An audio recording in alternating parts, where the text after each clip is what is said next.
নমস্কার। গল্প সঙ্গে চায়ের আড্ডায় আমি ইন্দ্রাণী। আজকের গল্প স্বপ্ন ভাঙার পর। আপনারা যারা আমার চ্যানেলটিকে নতুন দেখছেন দয়া করে সাবস্ক্রাইব করবেন, একটি লাইক দেবেন এবং আপনাদের অমূল্য মতামত জানাবেন। শুরু করছি আজকের গল্প স্বপ্ন ভাঙার পর। ইন্দ্রাণী সর্ষে ভাপা মাছটা ভেঙে সবে এক টুকরো মুখে দিয়েছে। ঠিক সেই সময় শাশুড়ি মা রাসমণি সপাটে এক থাপ্পড় গালে এসে পড়ল। মাছের টুকরোটা মুখ থেকে গিয়ে ছিটকে বেরিয়ে গেল।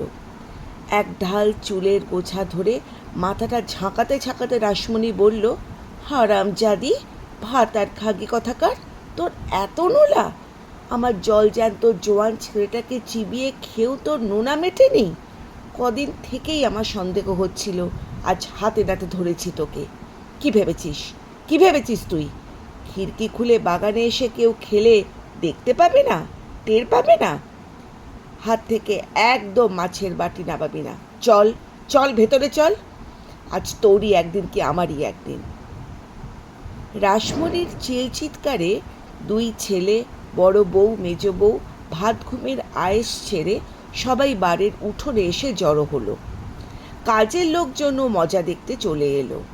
রাসমণির আশ্রিত ভাইপো বিনোদ দোতলা চিলেকোঠার ঘরে থাকে। এই চিৎকার চেঁচামেচিতে তার কানেও যায়নি। কেউ একজন গিয়ে তাকে ডেকে নিয়ে আসলো। বাড়ির কর্তার নিবারণ মুখুজ্জের ভাতগুম তো চটকে যাবার উপক্রম। সে মহা বিরক্ত হয়ে লুঙ্গির কষি বাঁধতে বাঁধতে এসে বলল, বলি ব্যাপারটা কি? দিনে দুপুরে কি বাড়িতে ডাকাত পড়ল? নিবারণ মুখুজ্জের পরিবারটি ঘোর রক্ষণশীল এবং গ্রামের মধ্যে বর্ধিষ্ণু পরিবার। সালটা 50-এর আশেপাশে। সেই সময় গ্রামের কঠোরভাবে বৈধব্য পালন করা হতো।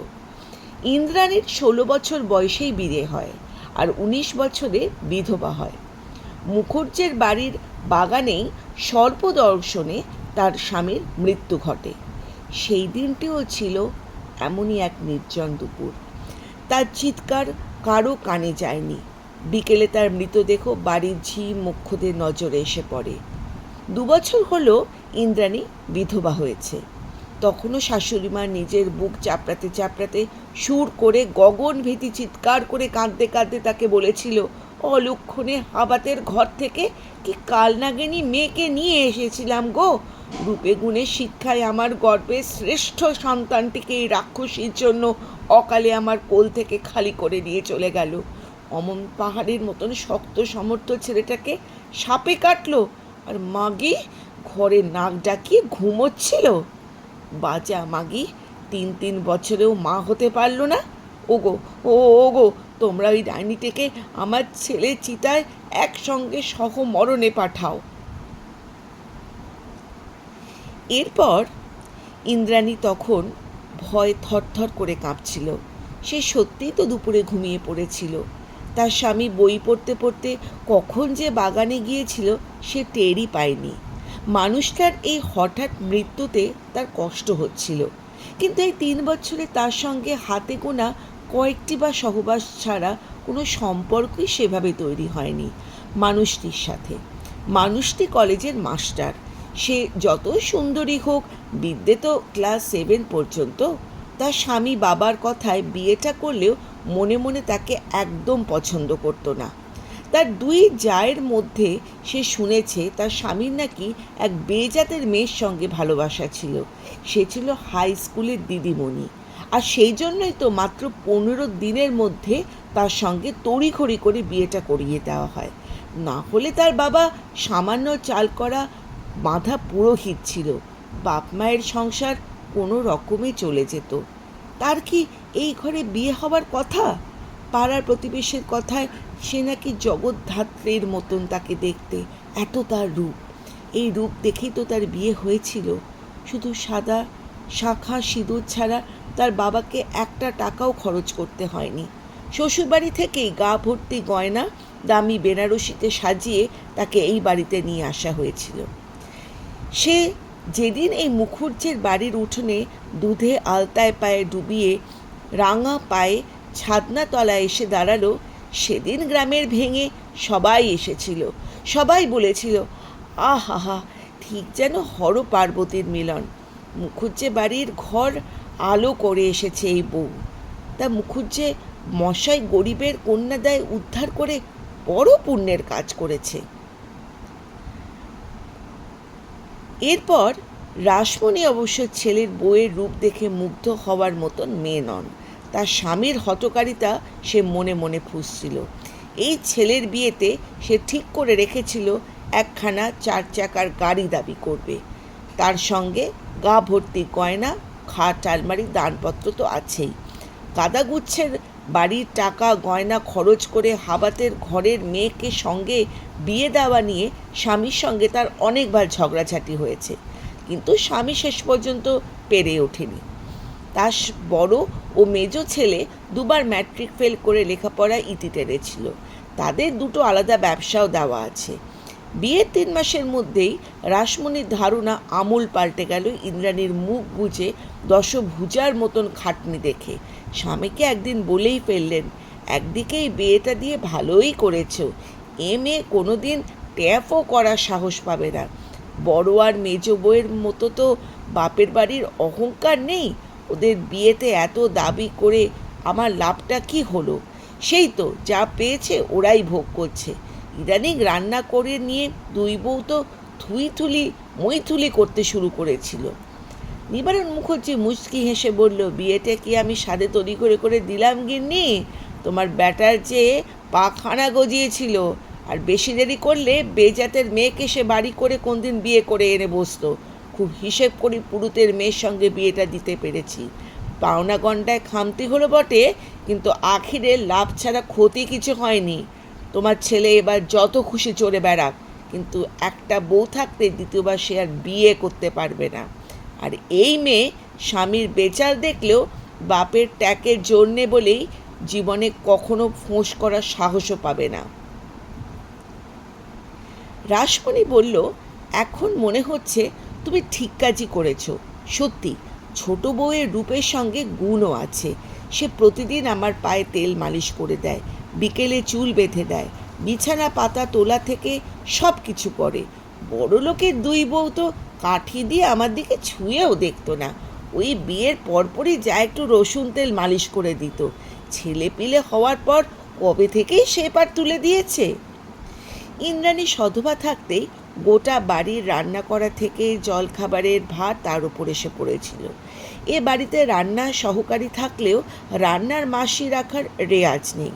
এ বাড়িতে বড় বউ, মেজ বউ বিয়েতে প্রচুর উপঢৌকে নিয়ে এলেও তাদেরও পালা করে রান্না করতে হতো। রাসমণি 2 বউ ঘরে আসার পর আর রান্নাঘরে ত্রিসীমানায় যায় না, শুধু হুকুম করে সংসার পরিচালনা করে। খাবার সময়ের কাছে এসে বসে তীক্ষ্ণ নজরে সবার দিকে দেখেন বড় মাছের পিসগুলো স্বামী আর ছেলেদের পাতে পড়ল কিনা। এই বাড়িতে সবসময় পুরুষদের গাঁদা পেটি মিলে 2 পিস বড় টুকরোর মাছ দেওয়ার রেওয়াজ রয়েছে। ইন্দ্রাণীর শোয়ার জায়গা বা নিজের ঘর এখন এই বাড়ির একসময় তৈরি আঁতুর ঘর। সে ঘরটা ছোট হলেও পাকা ঘর। বহুদিন ঘরটাতে বাতিল জিনিসপত্র রাখা হতো। সে বিধবা হওয়ার পর থেকেই ঘরটা পরিষ্কার করে চুন রং করিয়ে দেওয়া হয়েছিল। এখন তোষক বালিশ সহ চৌকি, কাপড় চোপড় রাখার একটা আলনা আর একটা কাঠের বিবর্ণ আলমারিতে দেওয়া হয়েছিল। সেই ঘর সংলগ্ন ছোট বারান্দার একটা কোণে একটি তোলা উনুনে বাড়ির সবার রান্না শেষ করে পুকুরে স্নান করে এসে নিজের জন্য রান্না বসাতো 2:30 বেজে যেত। তাই বেশিরভাগ দিনই ইন্দ্রাণী নিজের জন্য আতপ চালের সেদ্ধ ভাত খেয়ে কাটিয়ে দিত। এই বাড়িতে শাশুড়ি মা তাকে সবজি একাদশীতে ফল মিষ্টি দিত না এমন নয়, সামান্য হলেও তার জন্য প্রতিদিন একটু দুধ আর ভাতে খাবার মতন ঘিও বরাদ্দ ছিল। এসব কিছু করে ঘরে একটা তারের জালি দেওয়া একটা ছোট্ট আলমারিতে সব কিছু রেখে দিত। বাবার পুরোহিত হবার সুবাদে ইন্দ্রাণী বাপের বাড়িতে বিয়ের আগে ফল, সন্দেশ, মিষ্টি খাবার অভাব ছিল না। নিত্যদিন এসব খেয়ে খেয়ে তার মুখে অরুচি ধরে গেছে। সে ভালোবাসত মাছ, ডিম, মাংস এসব দামি খাবার তার ভাগ্যে খুব কম জুটত। কখনো কখনো চুনো মাছ বা চারা পোনা জুটলেও মোটা মাছের মাংস নেমন্তন্ন বাড়ি ছাড়া জুটতই না। 3 বছরের বিবাহিত জীবনে এসব খাবার আর অভাব ছিল না। উদয়স্ত পরিশ্রম করতেও তার খারাপ লাগতো না। কিন্তু বিধবা হওয়ার পরই শাশুড়ি মার কঠোর নিয়মের বেড়াজালে তার মন মাঝে মাঝে বিদ্রোহ করত। ইলিশ মাছ বা খাসির মাংস রান্না করতে করতে তার শুধু নাক টেনে গন্ধ শুকত। সে এক থালা মুড়ি তরকারি মাখিয়ে খেতে ভালোবাসত, এক থালা পান্তা ভাত পেঁয়াজ লঙ্কা আর আলু চচ্চড়ি দিয়ে খেতে ভালোবাসত। মাছ মাংস ছাড়া দুবেলা ভাত পেলেও সে তৃপ্তি পেত। একবেলা আতপ চালের ভাত আর রাতে খই দুধ কলা আর মধ্যে সময়টুকু ফল বাতাসা খেয়ে তার 20 বছরের তরকাজা শরীর দিনরাত শুধু খাই খাই খাই খাই করত। বিনোদ রাসমণির একমাত্র ভাইপো। সে 8 বছর বয়সে বাবা মাকে হারিয়ে একমাত্র পিসির কাছে এসে মানুষ হয়েছে। তার বাবার কাছাকাছি শহরে অনেকটা জায়গা নিয়ে একটা দোতলা বাড়ি করে রয়েছে। মাত্র 6 মাস আগেই সে স্থানীয় হাই স্কুলে চাকরি পেয়েছে। বিনোদের মায়ের মৃত্যুর 4 বছর পর তার বাবার মৃত্যু হয়। বিনোদের বাবা প্রায় 6 মাস শয্যাশায়ী অবস্থায় থেকে মৃত্যু হয়। সেই সময় তার বাল্যবন্ধু উকিলকে ডেকে বাড়ির দলিলে কিছু শেয়ারের কাগজ আর স্ত্রীর অনেক গয়না তার কাছে গচ্ছিত রেখে বলেছিল তার ছেলে 18 বছর বয়স হলে এগুলো তার হাতে যেন দিয়ে দেয়। সেই বন্ধু প্রতিটি গয়না একটি করে লিখে তাতে সই করে নিয়েছিল আর বলেছিলেন, ভাবিস না, আমি তোর বিশ্বাসের অমর্যাদা করব না, আর তোর কিছু হয়ে গেলে তোর ছেলেকে মানুষ করার দায়িত্ব আমি নেব। রাসমণি সেই সময় প্রায় তার দাদাকে দেখতে যেত। সে সময় দাদামনের হাতে কিছু গয়না আর নগদ বেশ কিছু টাকা দিয়ে বলেছিল, আমার কিছু হয়ে গেলে বিনুর দায়িত্ব তুই নিস রাসু। এই বাড়ির 1 তলার 2টো ভাড়াটে বসানো আছে, তার ভাড়াটাও তুই নিস। শুধু দোতলাটা তালা বন্ধ রাখিস। মাঝে মাঝে তুই এসে 2-4 দিনের জন্য বেরিয়ে যাস। রাসমণি একসঙ্গে এত গয়না টাকা হাতে পেয়ে খুশিতে গদগদ হয়ে বলেছিল, দাদা তুমি এসব না দিলেও আমি বিনুর দায়িত্ব নিতাম।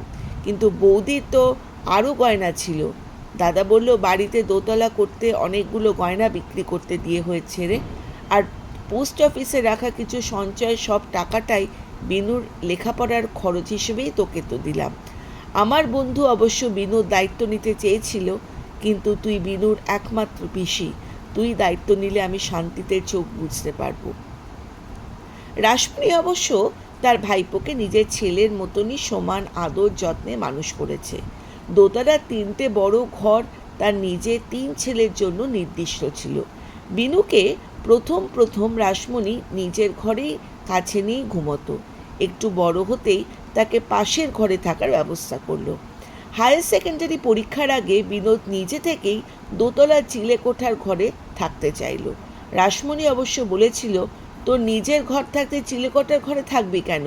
ওটা বরং তোর পড়ার ঘর হিসেবে করতে পারিস। একটা চৌকি আছে, একটা চেয়ার টেবিলের ব্যবস্থা না হয় আমি করে দেব। বিনোদ বলেছিল, পিসি আমি এবার ওই ঘরেই থাকবো গো। রাসমণি বলেছিল, তুই যদি নিতান্তই চিলেকোঠার ঘরে থাকতে চাস তাহলে তোর ঘরটা না হয় বসার ঘরই থাকবে।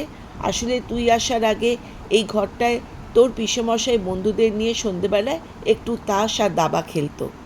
বিনোদ বলল, আমি ঠিক সেই কারণে চিলেকোঠার ঘরে থাকতে চাইছি।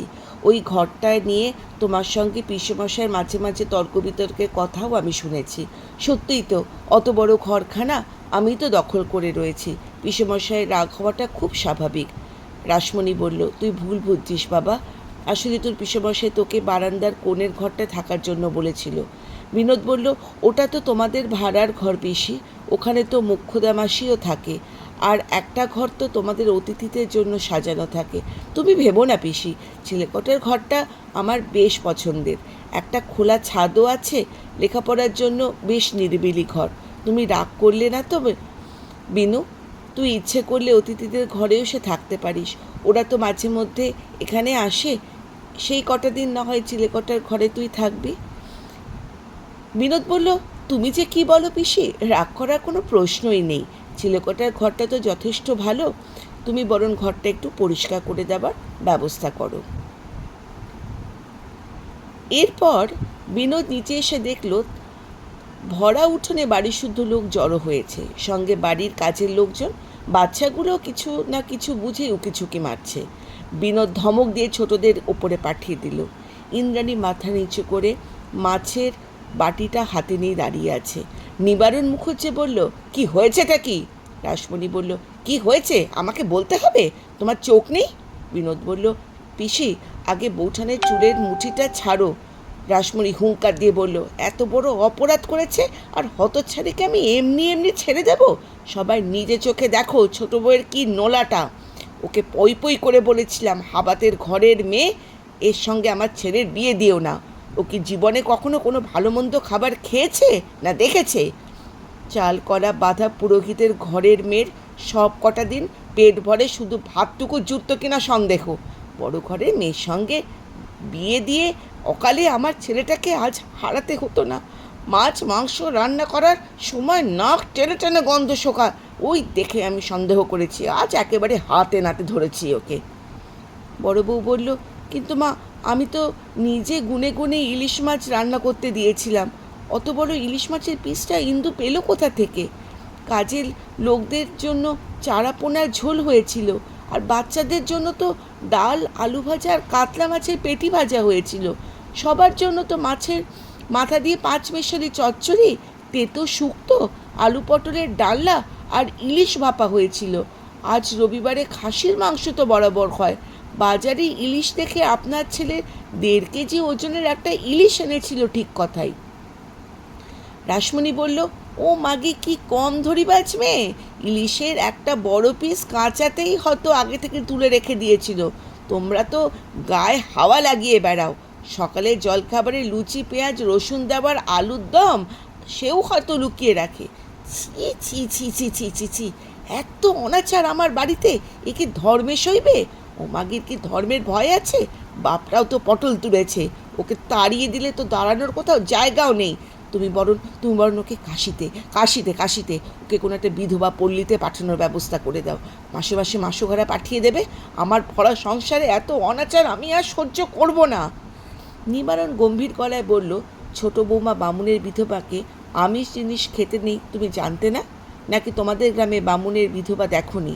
সধবা থাকতে তুমি যথেষ্ট মাছ মাংস না খেতে পেরেছ। এমনকি তোমাকে রোজও দেওয়া হতো। তুমি কি আজই প্রথম চুরি করে মাছ খেয়েছো? গুরুদেবকে তো সব কথা খুলে আমাকে জানাতে হবে। একদিন খাওয়ার প্রায়শ্চিত্তও তোমায় করতে হবে, কিন্তু বেশি দিন ধরে খেলে তার প্রায়শ্চিত্ত অন্য রকম হবে। গোময় ও গোমূত্র পানের সঙ্গে তোমার চুল কদম ছাট করা হবে, কিংবা মাথা ন্যাড়া করা হবে, কিংবা আরও কিছু শাস্তির বিধান, সে অবশ্য গুরুদেবই দেবেন। রাসমণি বলল, তোমার যেমন কথা! মাগি বিধবা হওয়ার পর থেকে লুকিয়ে মাছ খায়, খাসির মাংসও খায়। খাওয়ার জায়গাটা তো দিব্যি বেছে নিয়েছিল। মাসে 2 দিন বাগান পরিষ্কার করার কামলা আর নারকেল পাড়ার লোক ছাড়া ও বাগানে তো কেউ উকিও মারে না। বিনোদ বলল, কেন পিসি? তোমার ছোট বউ তো প্রতিদিন ভোরে উঠে পুকুরে স্নান করে বাগান থেকে তোমার ফুলের নিয়ে আসে। রাসমণি বলল, ওসব ওর ভরং। এইদিকে যদি সত্যি ও সুমতি থাকতো, অমন চুরি করে মাছ মাংস খেত না। কাল থেকে আমার ঠাকুর ঘরে ওর যাওয়া বন্ধ। মেজো বৌমা, আমার ঠাকুর ঘরে মুছে ফুল তুলে চন্দন ঘষে পুজো জোগাড় করে দেবে। ছোট বউ আসার পর থেকে কাউকে তার কুটোটি ভেঙে দুটো করতে হয়নি। গুরুদেব না আসা পর্যন্ত ওর রান্নাঘরে ত্রিসীমানায় যাবে না। কিন্তু গুরুদেব আসতে আর মাত্র কদিন দেরি হবে। তার আগে কি ওর শাস্তি হবে না সেটা আগে বলো। আমি তো মনের সুখে ওকে মারতেই পারলাম না। বিনোদ বলল, পিসি, তুমি যা মারার তো মেরে নিয়েছো। গালে তো তোমার চরের 5টা আঙুলের দাগ ওর দগদগ করছে। রাসমণির আগে গজগজ করে বলতে থাকলো, তুই আর আগুনে ঘি ঢালিস না। আমার ইচ্ছে করছে পিঠে একটা গোটা চেলা কাটা ভাঙি। নিবারণ বলল, না না না না, মারধর করে কাজ নেই। আজ রাতে ছোট বৌমার খাবার বন্ধ, আর কাল গোটা দিন নির্জল উপবাস করতে হবে। তার আগে ও পুকুরে স্নান করে আসুক। 2 দিনের মধ্যেই গুরুদেব এসে যাবেন। তারপর যিনি যা বিধান দেবেন আমরা তাই করব। আর যতদিন গুরুদেব না আসছেন ততদিন ছোট বৌমা আঁশ হেসেলের কাছে যাবে না। কথাটা শুনে দুই বউয়ের কপালে ভাঁজ পড়ল। মেজ বউ বলল, বাবা, গুরুদেব না আসা পর্যন্ত ছোট বউ শুধু নিরামিষ রান্না আর জলখাবারটা না হয় করবে, মাছ ডিম যা হবে আমি আর দিদি করব। আমরা ওকে চোখে চোখে রাখবো বাবা, কিন্তু কাল ওকে নির্জল উপবাসী করতে হবে। কালকের দিন ও নিজের ঘরেই থাকবে। আপনাদের গল্পটি কেমন লাগছে আপনারা দয়া করে জানাবেন আর আপনাদের মতামত দেবেন। ধন্যবাদ।